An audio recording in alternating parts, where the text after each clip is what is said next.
Dear brothers and sisters,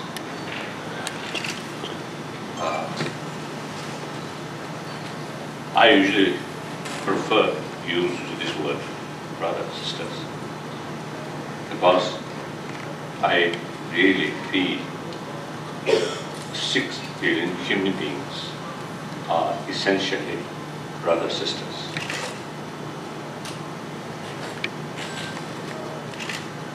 And that's fundamental. The different status is in a way man-made, secondary. So I usually prefer to use the word brothers and sisters. This does not mean disrespect. All dignitaries.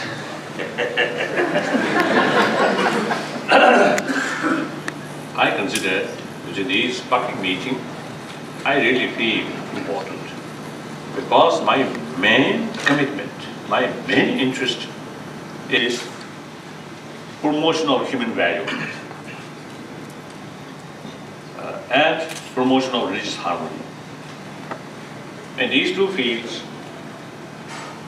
the public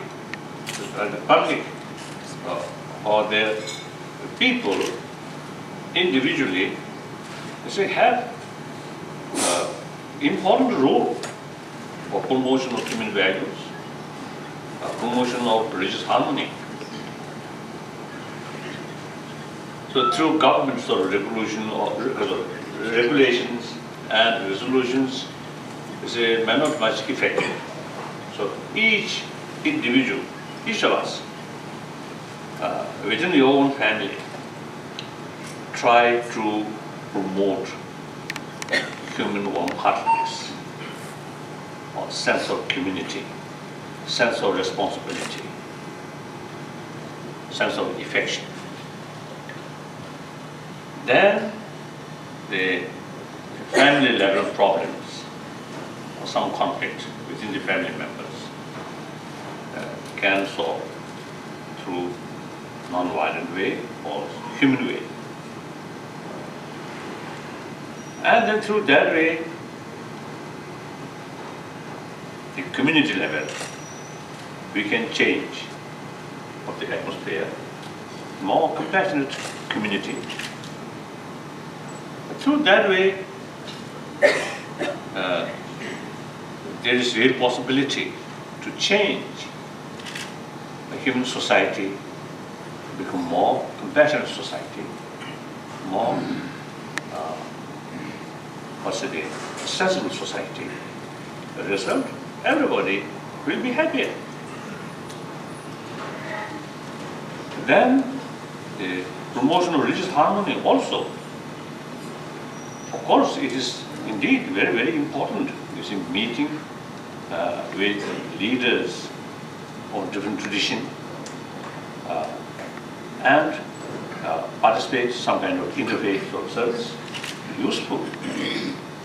But ultimately, people, ourselves, as an individual, we should have a genuine respect or admiration for other tradition, while you pursue one's own tradition faithfully, sincerely.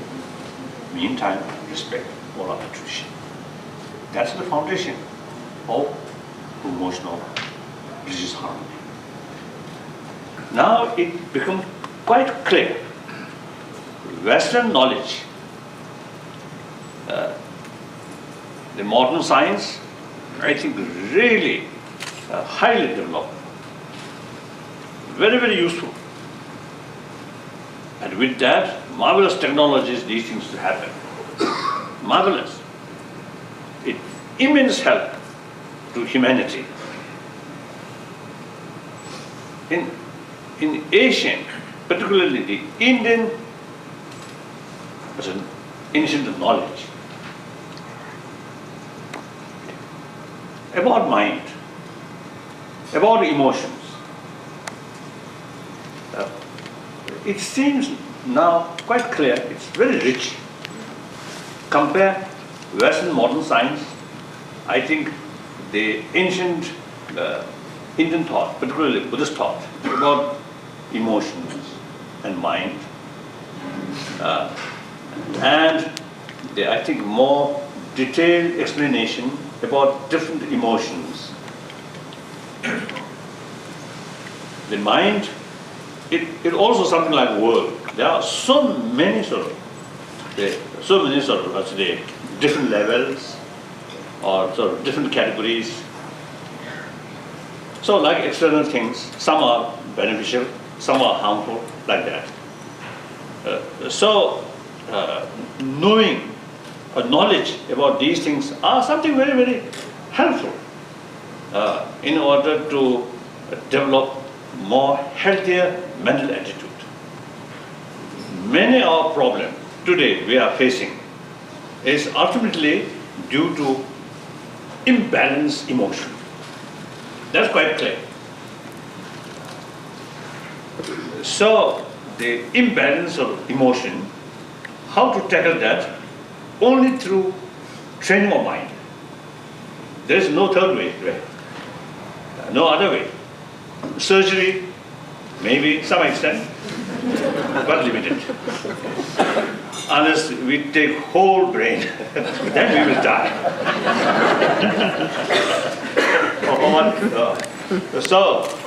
Then drugs or tranquilizer. These are, I think, very, very temporary sort of method. So through training, you can change our emotion. So already some scientists in this country, like Wisconsin University, some now since last, I think, Sutra. I think nearly, 10 years, I think at least 6-7 years already, they carry some research work more seriously, how to tackle our emotion. What is the impact for our health due to different emotions? So now these are quite evident, right? Through their research. So as a result, more and more scientists in the field of health and also the scientists who are dealing with mental illness.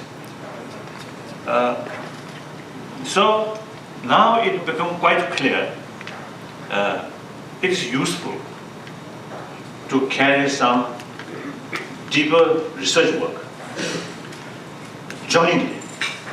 Western scientists and ancient, ancients or the people who have the fuller knowledge about ancient, awareness of our mind. As I mentioned earlier, the promotion of religious harmony is very, very essential. And now the method to promote the closer understanding among the different traditions is just a mere physical meeting and exchange smile, not sufficient. We must learn the value of other tradition.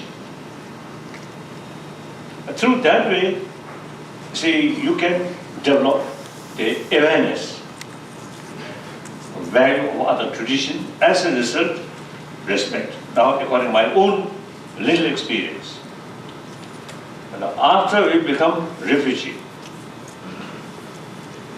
then meeting with people from different traditions, particularly such as Thomas Merton. So Thomas Merton came to India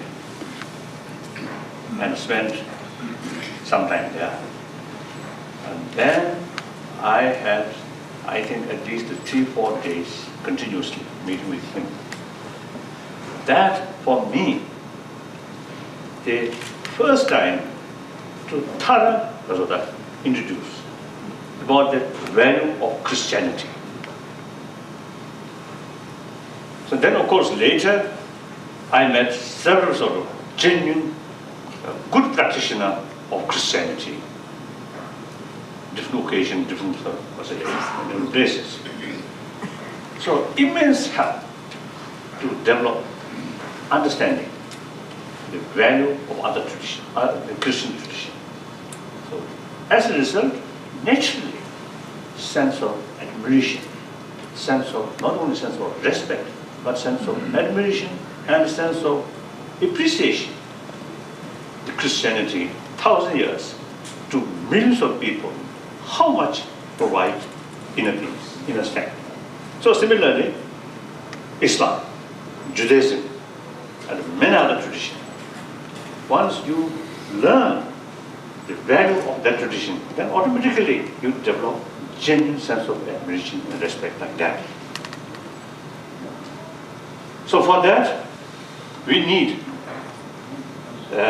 meeting scholars from different traditions, then discuss what similarities, what differences. And then second, genuine practitioner, meeting with genuine practitioner and exchange their deeper spiritual experience. So this small institution can be for that kind of sort of dialogue. So this institution can be useful for promotion of religious harmony. Then also, then third, I mentioned dialogue, Buddhist practitioner and modern scientist. More close sort of research work about how to bring this certain sort of more balanced state of mind in order to keep our health. And then furthermore, as I mentioned earlier, the promotion of human value. Usually, my approach is without touching religious faith. Simply use our common sense, our common experience, and on top of that, the latest scientific finding. So that I usually call secular ways, secular approach, in order to promote these values that also I consider secular ethics.